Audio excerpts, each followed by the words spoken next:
توبہ کی شرائط بھی ہیں، اور توبہ کی شرائط میں سے پہلی شرط یہ ہے، اور ان شرائط کو امام قشیری علیہ رحمہ نے رسالہ قشیریہ میں نقل کیا ہے۔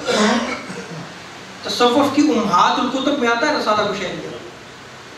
فرماتے ہیں کہ جن امور میں شریعت کی اس نے مخالفت کی اس پر ندامت کا اظہار کرے، جن امور میں اس نے جو خلاف ورزی کی۔ دوسرا، اپنی غلطی کو فوراً چھوڑ دے، اور تیسرا یہ کہ ارادہ کرنا کہ جو اس نے گناہ کیے دوبارہ نہیں کرے گا۔ یہ شرائط ہے اس کی۔ اب آپ یہ دیکھیں کہ ہم اپنی زبان سے توبہ توبہ جو وہ کرتے رہتے ہیں، اگر ہمارا حال یہی ہے تو پھر توبہ قبول نہیں ہوگی جب تک ہم شرائط کو پورا نہیں کریں گے، اور جب تک سچے دل سے توبہ نہیں کریں گے۔ کیونکہ بندہ جب کسی گناہ سے توبہ کرتا ہے تو اس گناہ کی لذت کو بھی محسوس نہ کرے وہ۔ اگر وہ اس گناہ کی لذت کو محسوس کرتا ہے تو اس نے سچی توبہ نہیں کی۔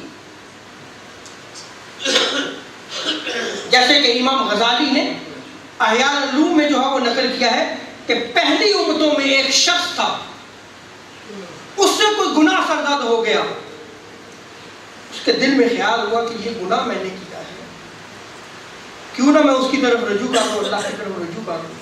اس نے توبہ کی، کئی سال عبادت کرتا رہا، اللہ کو مناتا رہا، اللہ کے حضور سجدے کرتا رہا، اور کوئی کام بھی اللہ کی نافرمانی میں نہیں کیا، لیکن اس کے باوجود اس کی توبہ قبول نہیں ہو رہی۔ پریشان ہوا کہ میری توبہ کیوں نہیں قبول ہو رہی۔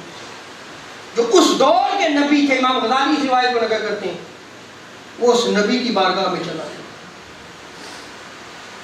وہ اس نبی کی بارگاہ میں چلا گیا، جا کے عرض کرنے لگا، اے نبی،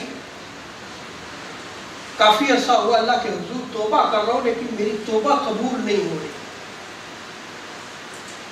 اس نبی نے اللہ کے حضور سفارش کی کہ باری تعالیٰ تو اس بندے کو معاف فرما دے۔ رب تعالیٰ نے وہی فرمائی اس نبی کی طرف کہ اگر سارے فرشتے بھی اس کی سفارش کریں تو میں اس کی سفارش کو قبول کروں۔ اس لیے کہ جس گناہ سے یہ توبہ کر رہا ہے اس گناہ کی لذت کو آج بھی اپنے دل میں محسوس کرتا ہے، اس کا ٹیسٹ لیتا ہے یہ، میں اس کے گناہ کو معاف نہیں کروں گا۔